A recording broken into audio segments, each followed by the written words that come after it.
नमस्ते साथियों। पीएसआई के लिए हम टेस्ट सीरीज मतलब कि इसकी तैयारी के लिए आपकी तैयारी किस प्रकार से है आप चेक कर सकते हो। ये जो प्रश्न मैंने बनाए हैं ये सब प्रामाणिक किताबों से बनाए हैं। वासुदेव नंदन प्रसाद की बुक होगी, कांता प्रसाद गुरु की होगी, हरदेव बहारी की बुक होगी। हरदेव बहारी की दो बुकें हैं ना, इसके साथ में भोलानाथ तिवारी की बुक है। इसके आधार पे प्रश्नों की संख्या रखी है। तो आज जो प्रश्न है वो 30 है ना। ज्यादा से ज्यादा मैं एक दिन में 40 या 50 प्रश्न करवा सकता हूँ, क्योंकि प्रामाणिक किताबों से प्रश्न निकालने में टाइम लगता है थोड़ा, है ना। इसको लिखना होता है, काफी चीजें तो टाइम लग जाता है, इसलिए इससे ज्यादा प्रश्न मैं नहीं करवा सकता हूँ। अगर आपको क्लास अच्छी लगती है, प्रश्न अच्छे लेवल के लगते हैं, आप कमेंट में बताइए, ताकि अगर आप सपोर्ट करोगे तो फिर मैं क्लास को कंटिन्यू रखूंगा और 40 से 50 प्रश्न करवाते रहूंगा। ठीक है, चलिए तो यहाँ हम देखते हैं। जो पहला प्रश्न हमारे पास वो है, असंगत विकल्प है। असंगत विकल्प बताना है आपको। अग्नि का आग्नेय, अणु का आणविक, आत्मा का आत्मीय, चंद्र का चांद्र।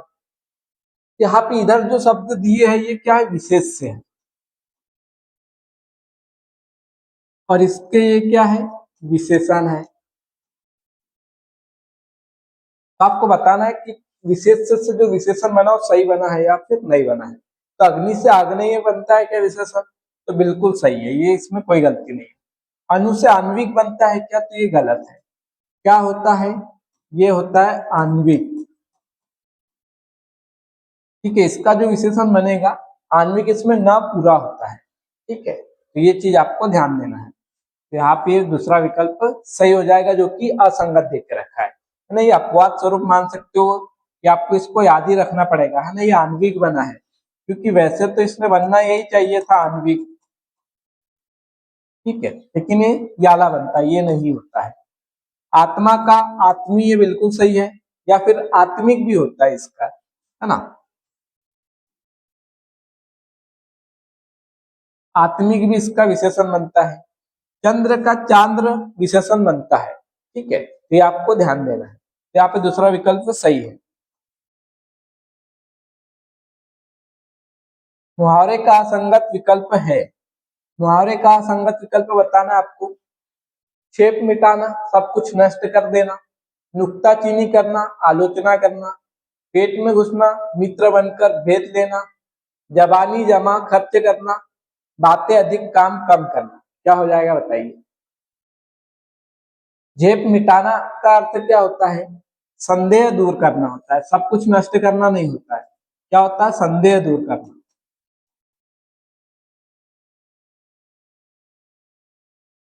ये हो जाएगा, तो पहला ही वाला यहाँ पे असंगत है, तो हमारे पास में ये आंसर हो जाएगा। नुक्ताचीनी करना, इसका अर्थ क्या होता है, आलोचना करना होता है, तो बिल्कुल सही है। पेट में घुसना, मित्र बनकर भेज लेना, है ना। मतलब जो मित्र बनकर जो चीजें होती है उसको जान लेना, गुप्त राज जान लेना। जबानी जमा खर्च करना, बातें अधिक काम कम करना, तो ये भी सही है। तो पहला है झेप मिटाना, इसका अर्थ यहाँ पे गलत दिया हुआ है। लोकोक्ति और वाक्य शुद्धि के मैंने पूरे क्वेश्चन करवाए, मतलब काफी क्वेश्चन करवाए 2-3 क्लासों में, तो आप जाके वो देख सकते हो, है ना, अगर नहीं देखी है तो। चलिए तीसरा प्रश्न है, लोकोक्ति का असंगत विकल्प है। नकार खाने में तूती की आवाज, बुरे लोगों में प्रभाव जमाना, मियाँ की दौड़ मस्जिद तक, सीमित क्षेत्र में रहना, न सावन सूखा न भादो हरा, सदैव एक सा रहना, हाथ सुमरनी, बगल कतरनी, कपटपूर्ण व्यवहार। तो बताइए कौन सा है जो असंगत है। तो हाथ सुमरनी, बगल कतरनी, इसका अर्थ क्या होता है, कपटपूर्ण व्यवहार, तो ये बिल्कुल सही है। न सावन सूखा न भादो हरा, मतलब हर परिस्थिति में एक सा रहने वाला, सदैव एक सा रहने वाला। मियाँ की दौड़ मस्जिद तक, सीमित क्षेत्र में रहना, ये भी सही है, इसमें कोई गलती नहीं है।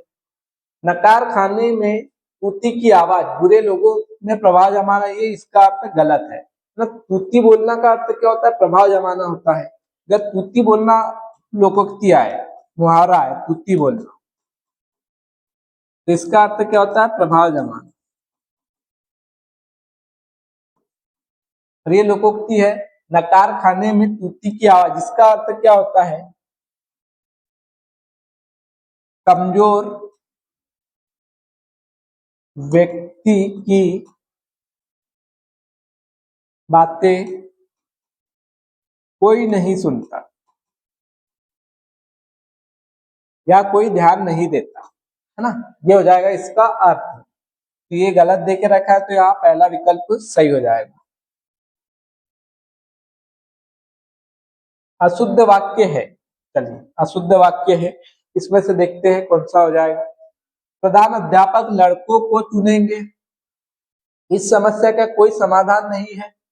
उसकी गर्दन शर्म से नीचे थी, उसके सौंदर्य पर सब मुग्ध थे। क्या हो जाएगा इसमें? अशुद्ध वाक्य बताना आपको। प्रधान अध्यापक लड़कों को चुनेंगे, तो बिल्कुल सही है, इसमें कोई गलती नहीं। इस समस्या का कोई समाधान नहीं है, तो समस्या का समाधान ही होता है ना, तो नहीं है, तो ये बिल्कुल सही है। उसकी गर्दन शर्म से नीचे थी, तो यहाँ पे गलत है। क्या होना चाहिए था? उसकी गर्दन शर्म से नीची थी। क्या होगा? नीची थी, नीचे थी नहीं, नीची थी होगा। यहाँ पे गलत है, तो तीसरा विकल्प सही। उसके सौंदर्य पर सब मुग्ध थे, ये बिल्कुल सही है बात। चलिए शुद्ध वाक्य बताइए इसमें से। वृक्ष में फल लगे हैं, उन्होंने सरलता के साथ उत्तर दिया। वह खाने पीने के व्यंजन बना रही थी, मैं यह काम करना चाहता हूँ। इसमें से शुद्ध वाक्य बताना। वृक्ष में फल लगे हैं, ये शुद्ध है, और शुद्ध नहीं है, तो इसका शुद्ध रूप क्या हुआ? तो वृक्ष में नहीं होता है, वृक्ष पर होता है। वृक्ष पर फल लगे हैं, तो ये इसका शुद्ध रूप बनेगा। उन्होंने सरलता के साथ उत्तर दिया, उन्होंने सरलता पूर्वक उत्तर दिया, है ना, ये साथ नहीं आएगा। क्या आएगा? सरलता पूर्वक।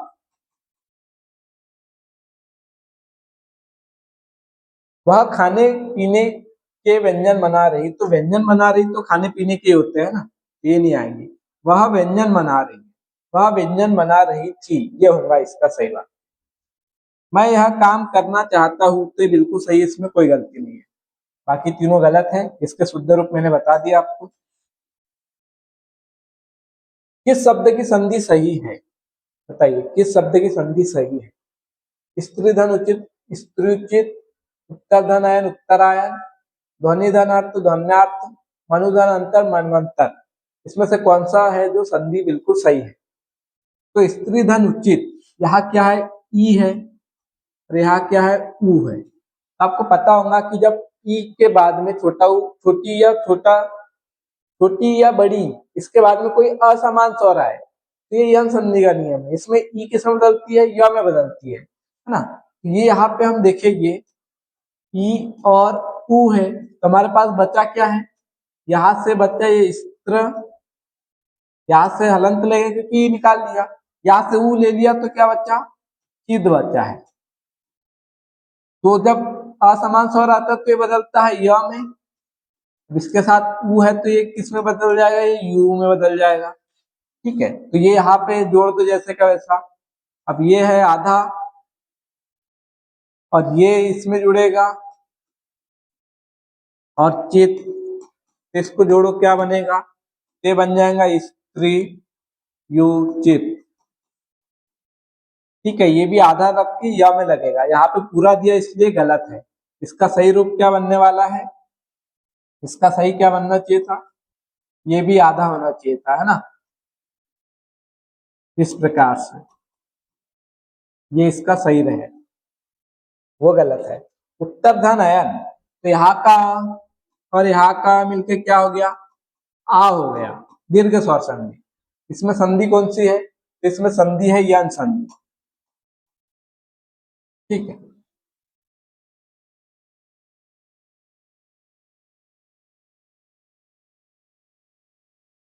यहाँ दीर्घ स्वर संधि है, लेकिन ये गलत हो गया। ये र के प्रभाव के कारण नाव किसमें बदलेगा? याले नाव में बदल जाएगा। इस प्रकार से होना चाहिए था इसमें ना। तो इसमें क्या है? दीर्घ संधि भी है और व्यंजन संधि भी है। ना में परिवर्तन होने से इस कारण व्यंजन संधि भी है। ध्वनि और अर्थ, यहाँ पे और यहाँ पे अभी हमने देखा यन संधि का, तो ये य में बदलेगा तो ध्वन्यार्थ नहीं बनेगा, यहाँ पे अ है तो अ ही आएगा, ये क्या होगा, ध्वन नार्थ बनेगा। ठीक है, ये भी कौन सी संधि है, यन संधि है। मनु और अंतर बिल्कुल सही है, मनवंतर सही है। यहाँ का उ और यहाँ का मिलके क्या हो गया, ये हमारे पास हो गया यन संधि का नियम। तो इसमें संधि कौन सी है, यन संधि है। आप इसको इस प्रकार से भी लिख सकते हैं। ठीक है, तो ये बिल्कुल सही है। उ बदल जाएगा व में और अ जुड़ेगा तो ये पूरा व बन जाएगा, बाकी जैसे को ऐसे जोड़ दो, ये बिंदी लगी है तो बिंदी है ना, बाकी जैसे को ऐसे जोड़ दो तो मनवंतर बिल्कुल सही है। तो ये आला सही है, बाकी तीनों गलत है।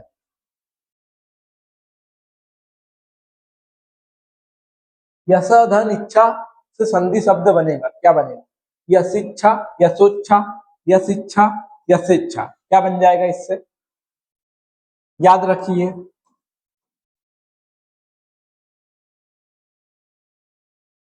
यहाँ का विसर्ग आ गया और यहाँ का ये आ गया, जब इसके आगे अ या आ हो तो विसर्ग का क्या होता है, लोप हो जाता है और ये जैसे का वैसे रहता है। तो अब जोड़िए इसको, यश इच्छा, ये शब्द बनेगा, है ना।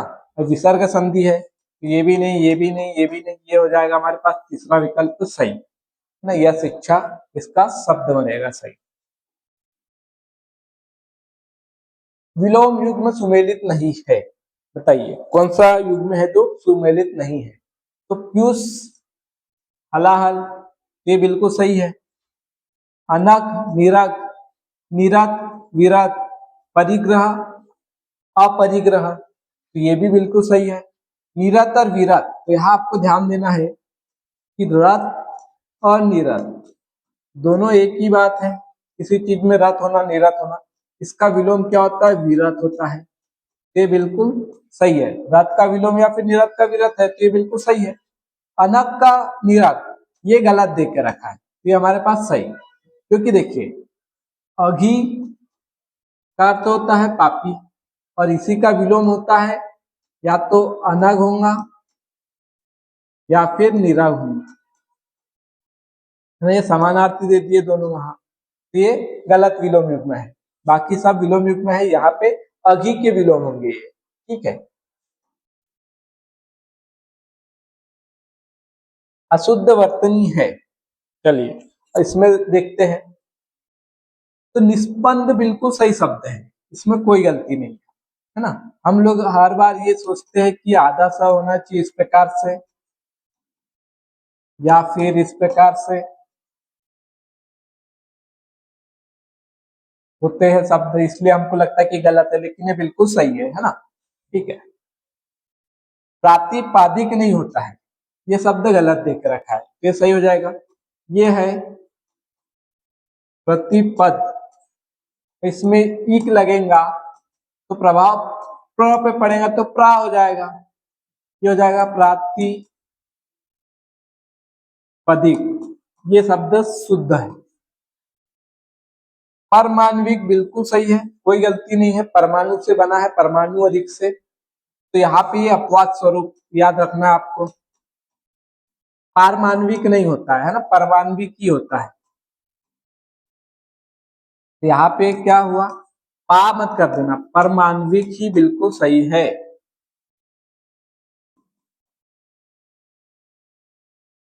दंपति, अब आपने अधिक यही यही पढ़ते आया है शुद्ध वर्तनी में, तो आपको इसका पता नहीं कि सही है कि गलत, तो ये भी बिल्कुल सही है।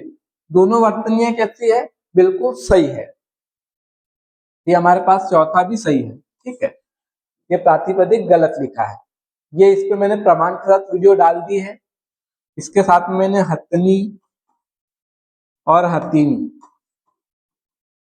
है ना, और दंपति दंपति और भुजंगिनी और भुजंगी, इस पे तीनों पे डाली है प्रमाण के साथ, आप देख सकते हो।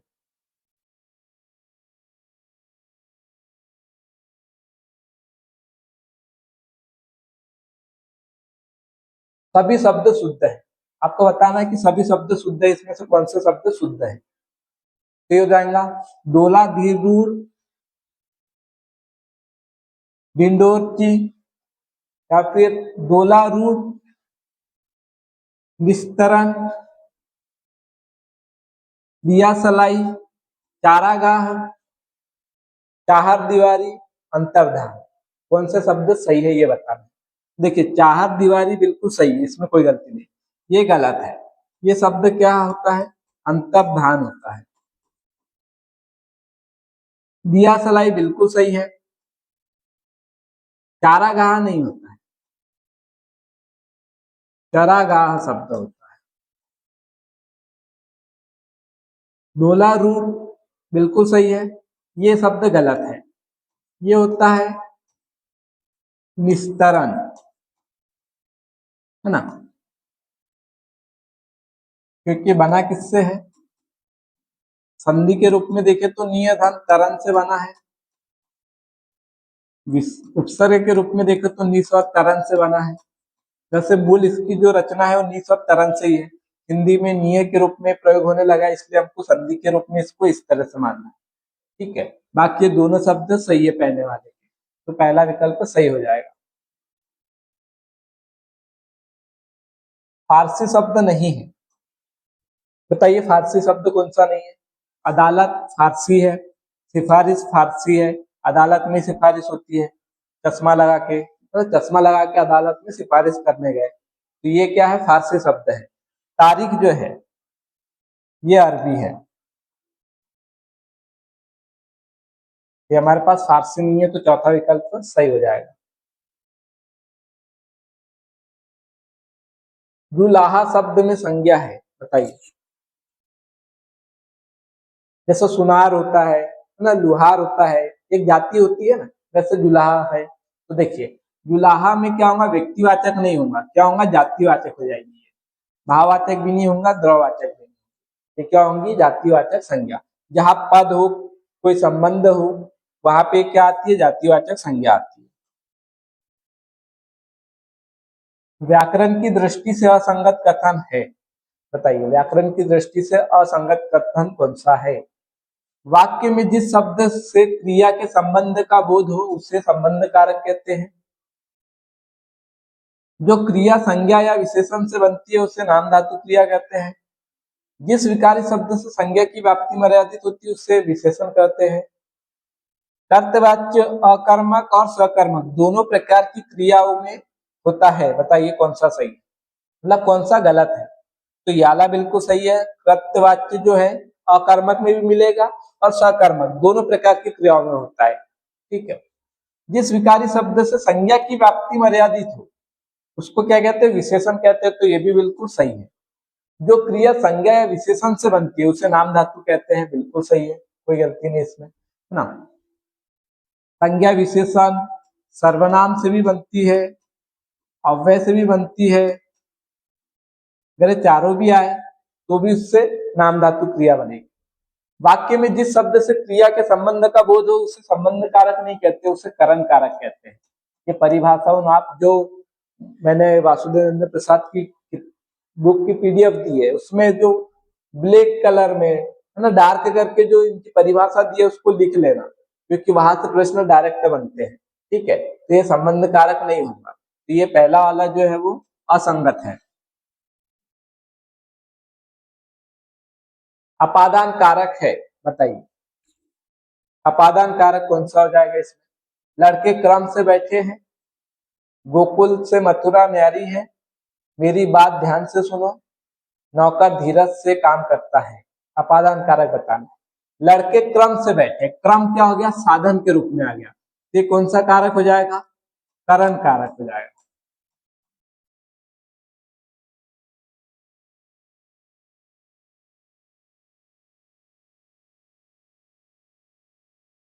गोकुल से मथुरा नारी है, तो गोकुल से मथुरा को क्या कर दिया, अलग कर दिया, अलगाव बता दिया, है ना, दोनों में अंतर बता दिया, तो ये किस में आ जाएगा, अपादान में, अपादान कारक। मेरी बात ध्यान से सुनो, ध्यान से आपको साधन के रूप में कार्य करना है ना, साधन के रूप में प्रयोग हुआ है, ये भी करण कारक हो जाएगा।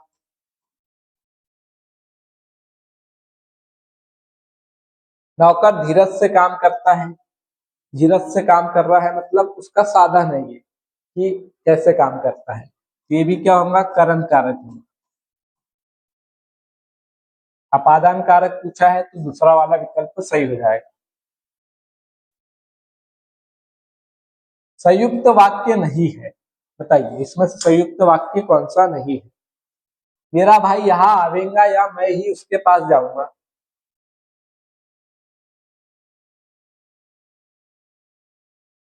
मैं आगे बढ़ गया और वह पीछे रह गया। गरीब को लूटने के अतिरिक्त उसने काफी उसकी उसने उसकी हत्या भी कर दी। संकटों ने उसे हर तरह से घेरा किंतु वह निराश नहीं हुआ। बताइए संयुक्त वाक्य कौन सा नहीं है।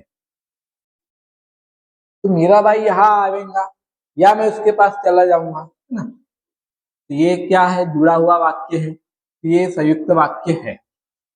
मैं आगे बढ़ गया और वह पीछे रह गया, ये भी संयुक्त वाक्य है। गरीब को लूटने के अतिरिक्त उसने उसकी हत्या भी कर दी, तो ये वाक्य कौन सा है, संयुक्त वाक्य नहीं है। ये वाक्य है सरल वाक्य, मिश्रित भी नहीं। संकटों ने उसे इस तरह हर तरह से घेरा किंतु वह निराश नहीं हुआ, ये भी क्या है, संयुक्त वाक्य है। ठीक है, ये हो जाएगा। देखिए प्रामाणिक किताबों से ऐसी पॉइंट होते हैं जो समझ के बाहर होते हैं थोड़े ना। अब प्रश्न वही से बनते हैं, तो इसको आपको एक एक पॉइंट को, एक एक प्रश्न को ध्यान से पढ़ना है यहाँ पे, क्योंकि यही से प्रश्न बनने वाले हैं। भले ये प्रश्न है तो इसमें से मान लो यही वाला एक देगा, लेकिन आपके प्रश्न में डायरेक्ट इसी प्रकार फंसेगा। ठीक है, विराम चिन्ह का सही प्रयोग नहीं है, नहीं पे ध्यान देना है। वह नहीं जानता कि मैं क्या चाहता हूं। विराम चिन्ह यहाँ पे पूर्ण विराम लगा है। कलकत्ते की राजधानी बताओ, प्रश्नवाचक है। यह पुस्तक उपयोगी है, उपयोगी है, ये चिन्ह लगा हुआ है, दिख रहा होगा। अतएव उपादेय है। बस हो गया, रहने दीजिए। तो बस हो गया यहाँ क्या लगा है, चिन्ह लगा है, तो बिल्कुल विराम चिन्ह जहां जहां है बिल्कुल कहाँ पे गलत है ये आपको बताना है। ठीक है, तो वह नहीं जानता कि मैं क्या चाहता हूँ। यहाँ पे क्या चाहता हूँ तो यहाँ प्रश्न नहीं किया गया है ना। यहाँ प्रश्न की, यहाँ पे उत्तर की कोई आशंका है, उत्तर मिल सकता है, संभावना है, नहीं है, तो यहाँ प्रश्न नहीं किया तो बिल्कुल सही है। यहाँ पे कलकत्ते की राजधानी बताओ, और आप किससे पूछ नहीं रहे हो, आप आदेश दे रहे हो, आज्ञा दे रहे हो। ठीक है, तो ऐसे वाक्यों में प्रश्नार्थक चिन्ह नहीं लगाया जाता है, पूर्ण विराम लगाया जाता है ना। कलकत्ते की राजधानी बताओ, कलकत्ते की राजधानी क्या है, ये वाक्य होता तो आप प्रश्नार्थक चिन्ह होता, लेकिन यहाँ आप किसी को आदेश दे रहे हो, आज्ञा दे रहे हो, तो इस अर्थ में पूर्ण विराम लगाया जाता है। तो यहाँ पे ये विराम चिन्ह गलत लगा है, बाकी सब जगह बिल्कुल सही लगे हैं। ठीक है, इसमें भी सही है, यहाँ भी सही है, यहाँ भी सही है, यहाँ पे गलत है, आप पूर्ण विराम होना चाहिए।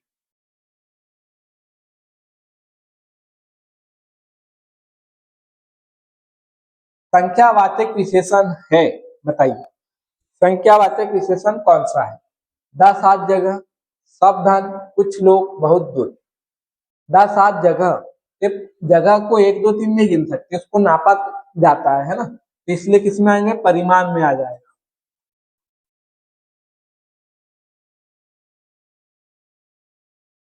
परिमाण वाचक विशेषण, सब धन, धन को भी 1 2 नहीं गिनते हैं ना, ये भी परिमाण वाचक में आ जाएगा। कुछ लोग, तो लोगों को गिन सकते हैं, है ना, तो ये क्या है, कुछ लोग से अनिश्चित संख्यावाचक है, लेकिन है तो संख्यावाचक ही। बहुत दूध, दूध को भी नापा तोला जाता है, ये भी परिमाण में आ जाएगा। तो संख्यावाचक ही हमारे पास में तीसरा विकल्प सही हो जाएगा।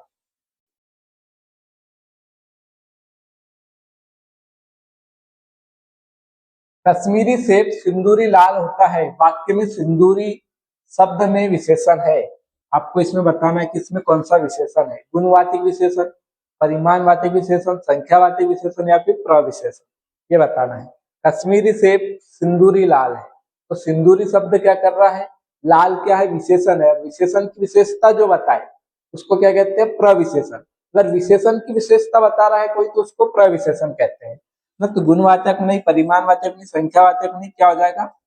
प्रविशेषण हो जाएगा। ठीक है, चौथा विकल्प ये सही हो जाएगा। असंगत विकल्प है, बताइए असंगत विकल्प। वाक्यांश के लिए इसके जो एक शब्द दिए हैं उसमें कौन सा गलत दिया ये बताना है। लाभ की इच्छा लिप्सा, जीतने की इच्छा जीविसा, जानने की इच्छा जिज्ञासा, खाने की इच्छा बुभुक्षा। इसमें से गलत कौन सा है? असंगत बताना। तो खाने की इच्छा जो होती है वो क्या होती है? बुभुक्षा होती है, बिल्कुल सही है। जानने की इच्छा जिज्ञासा, ये भी सही है। जीतने की इच्छा जिजीविसा नहीं होती है ना, ये गलत है। क्या होती है? जिज्ञासा होती है ना। जीतने की इच्छा क्या होती है? जिज्ञासा होती है। लाभ की इच्छा लिप्सा, ये भी सही है। तो असंगत वाला ये दूसरा हो जाएगा जो कि यहाँ गलत देख रखा है। जीतने की इच्छा क्या होती है? जिज्ञासा होती है। पर्यायवाची शब्दों का सही युग्म नहीं है। प्रश्न को ध्यान से पढ़ना। सही युग्म कौन सा नहीं है ये पूछा है, तो आपको बताना है। वायु, समीर, मरुत, समीरन, विहंग, विहग, शकुन, अंडज, तीर, सर, विषु, नाराज, ब्राह्मी, भारती, गिरी, बाग। इसमें से आपको बताना है कि कौन सा ऐसा युग्म है जो गलत है।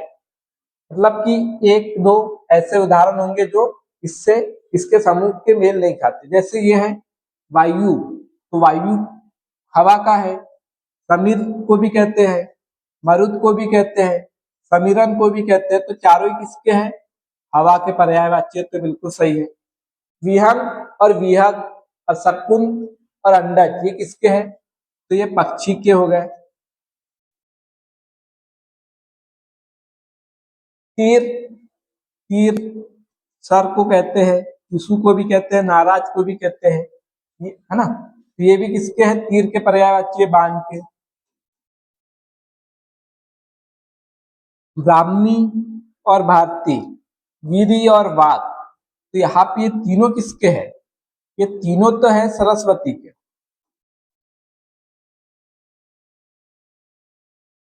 है ना। लेकिन जो गिरी है ये किसका है? गिरी पर्वत का है, इसलिए यहाँ पे असंगति वाला है। यहीं पे अगर होता गिरा तो गिरा हो जाता किसका? सरस्वती का। क्या गिरी दे के रखा है जो पर्वत का है, तो ये चौथा विकल्प सही, जो कि असंगत है सभी पर्यायवाची।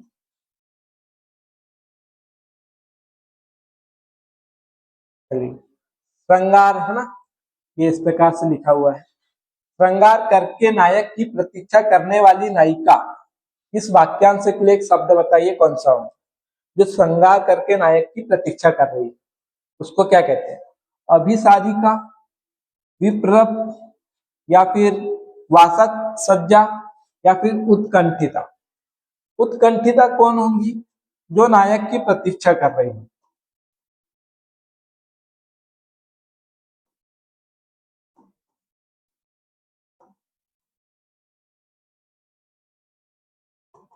मतलब बिना तैयार वैयार के नहीं, है ना, नॉर्मल, बिना तैयार के जो प्रतीक्षा कर रही है। लेकिन जो श्रृंगार करके प्रतीक्षा कर रही है उसके लिए वासक सज्जा होता है। तो तीसरा विकल्प यहाँ पे सही हो जाएगा। विप्रलब्ध का क्या हो जाएगा? विप्रलब्ध, ये किसके लिए आता है? जो नायिका विरह में हो उसको क्या कहते हैं? विप्रलब्ध कहते हैं। अभिसारिका किसको कहते हैं? जो नायिका चोरी छिपे, चोरी छिपे मिलने जाए उसको क्या कहेंगे? अभिसारिका कहेंगे। ठीक है, तो यहाँ पे तीसरा विकल्प सही हो जाता है। बलि और बलि का अर्थ बताइए। शब्द युग में है, इसका अर्थ बताना आपको। ये है बलि और ये है बलि। इसमें बड़ी की मात्रा वो बड़ा ही क्या है? बलवान है। और बलि मतलब भेंट, बलिदान करना। तो बलि का अर्थ तो बलिदान होता है पहला, तो याला सही है। ये भी गलत, ये भी गलत, यहाँ पे दो ऑप्शन में बचे। अब बलि का अर्थ क्या होता है? वीर होता है, बहादुर होता है, बलवान होता है, याला नहीं है, तो पहला विकल्प हमारे पास सही हो जाएगा। राज्यपाल में संज्ञा है, बताइए, राज्यपाल में संज्ञा है। राज्यपाल क्या है? एक पद है, पद का नाम, संबंध का नाम जहां भी आता है वो कौन सी संज्ञा होती है? जातिवाचक संज्ञा। तो व्यक्तिवाचक नहीं होंगी, क्या होंगी? जातिवाचक संज्ञा। ये हो गया। भाववाचक नहीं होंगी, समूहवाचक नहीं होंगी। तो वासुदेव नंदन प्रसाद की बुक दी है, उसमें ये लिख के रखा है पद के नाम, संबंध के नाम, है ना। व्यक्तिवाचक में कौन कौन से आएंगे उनके नाम लेके रखा है, जातिवाचक की पहचान देके रखा है, तो उसको अच्छे से पढ़ लेना। सदैव पुल्लिंग शब्द है, बताइए, सदैव पुल्लिंग शब्द कौन सा है? दूध, चूहा, मुर्गा, मटका। मटका पुल्लिंग है, लेकिन इसका मटकी बन जाता है, स्त्रीलिंग बन रहा है। मुर्गा का मुर्गी बन जाएगा, स्त्रीलिंग। चूहा का चूही बन जाएगा, स्त्रीलिंग। दूध का दूधी नहीं बनता है, ये सदैव ही क्या है? पुल्लिंग है, इसका स्त्रीलिंग नहीं बनता है। तो ये हमारे पास पहला विकल्प तो सही हो जाएगा। नहर का तत्सम है, बताइए, नहर का तत्सम क्या हो जाता है? ये तद्भव शब्द है, इसका तत्सम हो जाएगा जाति ग्रह, पीहर, नयघर, नवघर, क्या हो जाएगा? ये होता है जाति ग्रह। इसका जो तद्भव बनता है वो नहर बनता है। अशुद्ध विलोम युग्म है, अशुद्ध विलोम युग्म बताइए। सदाचारी का दुर्व्यवहारी, आज्ञा का अवज्ञा, दक्षिण का वाम, विधि का निषेध। तो विधि का निषेध है, बिल्कुल सही है। निषेध किसी कार्य को ना करना, विधि किसी को अनुमति देना, है ना, किसी कार्य की। दक्षिण पश्चिम होता है, पूर्व पश्चिम, उत्तर दक्षिण होता है, और दक्षिण का वाम भी होता है, तो बिल्कुल सही है। आज्ञा अवज्ञा, ये भी सही है। सदाचारी का दुर्व्यवहारी नहीं होता, ये कोई शब्द ही नहीं होता है ना। इसका क्या हो जाएगा? सदाचारी हो जाएगा, ठीक है। इसका जो विलोम होगा वो क्या हो जाएगा? सदाचारी का कदाचारी हो जाएगा, या फिर दुराचारी हो जाएगा।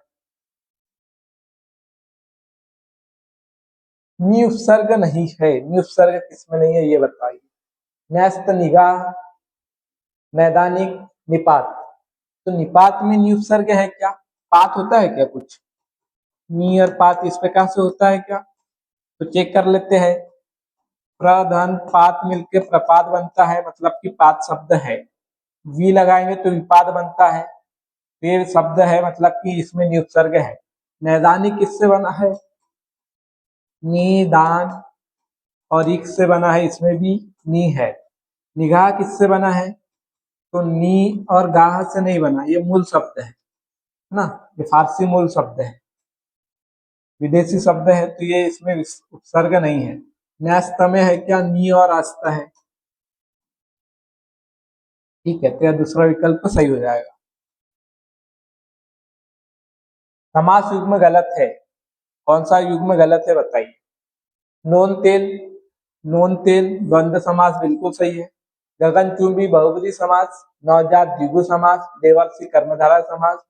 जो देव है, जो ऋषि है, कर्मधारा है, बिल्कुल सही है। नवजात द्विगु नहीं है, यहाँ संख्या नहीं है ना, नव का अर्थ यहाँ पे नया है, नया जात, ठीक है।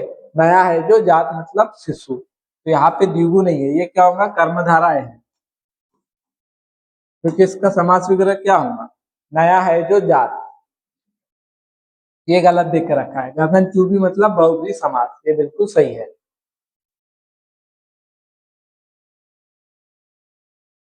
गगन चुंबी का जो अन्य अर्थ निकलता मतलब बहुत ऊंचा, है ना, गगन को चुमने वाला नहीं होगा, ठीक है।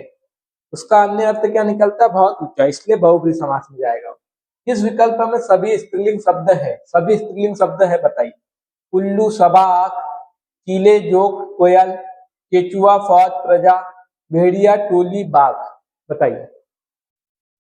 भेड़िया आया, टोली आई, बाघ आया, तो ये क्या है? पुल्लिंग है। ये क्या है, स्त्रीलिंग है, और ये क्या है, पुल्लिंग है। केचुआ आया तो ये पुल्लिंग हो गया। फौज आई, स्त्रीलिंग हो गया। प्रजा आई, ये भी स्त्रीलिंग हो गया। कीले अच्छी है तो स्त्रीलिंग हो गया। जोक अच्छी है ना, जोक का अर्थ नाप तोल करना है ना, तो जोक अच्छी है, नाप अच्छा है, तो ये तौलना किसी चीज को, ठीक है, तो ये स्त्रीलिंग शब्द है, ये याद रखना। कोयल अच्छी है। उल्लू अच्छा है, अच्छी नहीं है, तो ये क्या है, पुल्लिंग है। सभा अच्छी है, स्त्रीलिंग है। आंख अच्छी है, स्त्रीलिंग है। तो सभी स्त्रीलिंग सिर्फ ये बी वाले में है।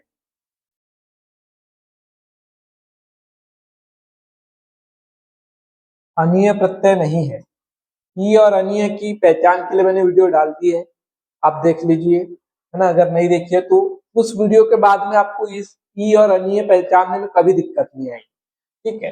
दर्शनीय, श्रवणीय, स्मरणीय, पाणनीय, तो सब में से निकाल लो। दर्शन, ईय, श्रवण, ईय, स्मरण, ईय,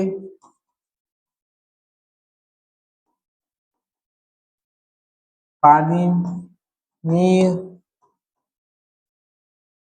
अब आपको ध्यान देना है, ईय हो गया। अनीय किससे बना है, अनीय बना है अन, और ईय से क्या बन गया, अनीय बन गया। तो ईय के सामने अगर अन निकल जाए तो समझ लेना वहां पे क्या है, अनीय प्रत्यय है। ये आपको यहाँ बता दे रहा हूँ, और ज्यादा उदाहरण के साथ में आपको देखना है तो वीडियो देख लेना, यहाँ पे भी आपको समझा देता हूँ। ये के बाद में यहाँ से अन निकल रहा है क्या, ये ना तो है ना। यहाँ से अ निकलेगा ना, समय आई है तो अन यहाँ निकल रहा, मतलब इसमें कौन सा है, तो अनीय है ना। यहाँ से अन निकलने के बाद में क्या बच जाता है, दृश्य बच जाता है, ठीक है। यहाँ से भी ये और ना निकल जा रहा है, तो यहाँ भी क्या है, अनीय है। तो ये किससे बना है, ये श्रु से बना है, ऊ में बदल जाता है, ठीक है। स्मरणीय में भी यहाँ से अन निकल रहा है, ये ना र के कारण था तो इस ना में आ गया, तो यहाँ भी क्या है, अनीय है। पाणनीय में ना तो है, लेकिन यहाँ इसके आगे क्या है, ई है। इसमें क्या है, ना के साथ में ई है, तो ये क्या निकलेगा, इन निकलेगा, है ना। तो इसलिए यहाँ पे ईय प्रत्यय है, तो याला इसमें अनीय नहीं है। बाकी में क्या है, अनीय प्रत्यय है। तो ये मूल धातु के साथ कैसे बना है आपको मैं बता देता हूँ, है ना। ये बना है दृश्य और अनीय से।